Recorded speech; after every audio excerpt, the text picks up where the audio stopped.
Ebya bodyguard wa Bobi Wine byongedde okweraliikiriza bannansi.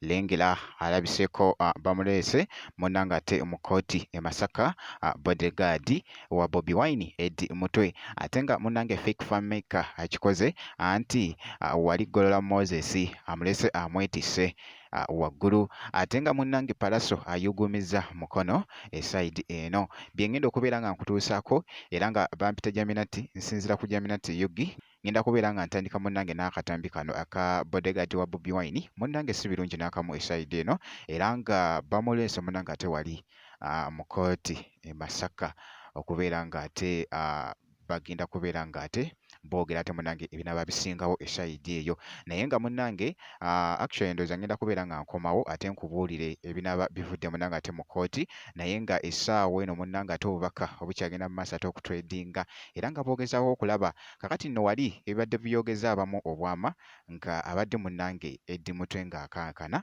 era nga boogezaako okulaba akatambi ako bambi nga embeera nga si nnungi ate okamalako obumazi esayidi eno, era nga boogezaako okulaba akatambi ako.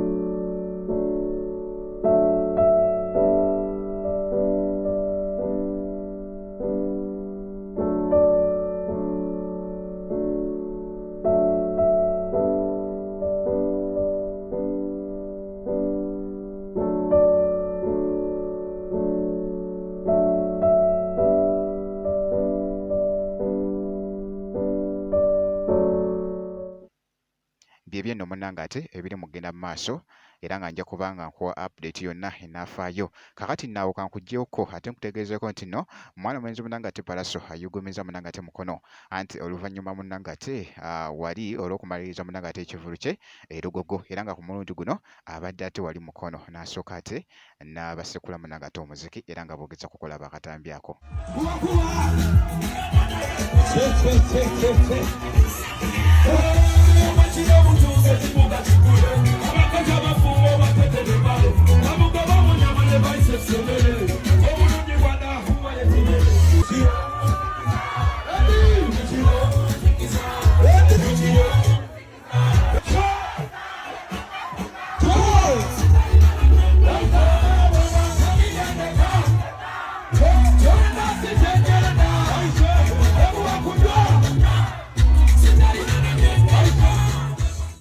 Era nga ku sayidi y'emu munnange ate nkyekinzeeko ko wali ne ku mwana mulenzi munnange ate fake filmmaker, kakati nno ye yabadde munnange ate wali kabaali, naye bambi baamulaze omukwano, naye nga mu kujja munnange ate ku stage Golola Moses yabadde se baamwetisse ng'ekifuluusi bannange.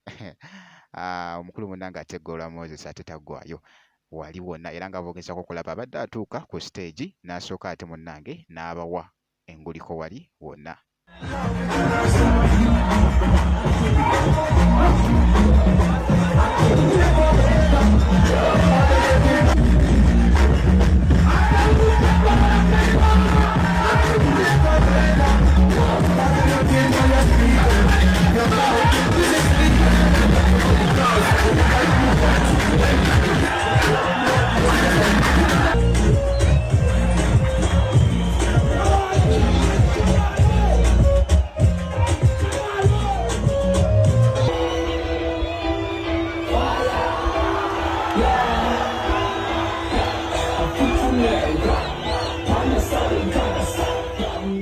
Byebyo nno munnange ate ebigenze mu maaso, era nga bwe nkoze esayidi eyo fake filmmaker ate Palaso kw'ossa ate munnange ate ne mwana mulenzi munnange ate Eddie Mutwe, era nga nja kuba nga nkuwa update yonna. Kakasa nti nno video gimpera like kw'ossa ate n'okusubscribinga kasita obeera nga tonnaba.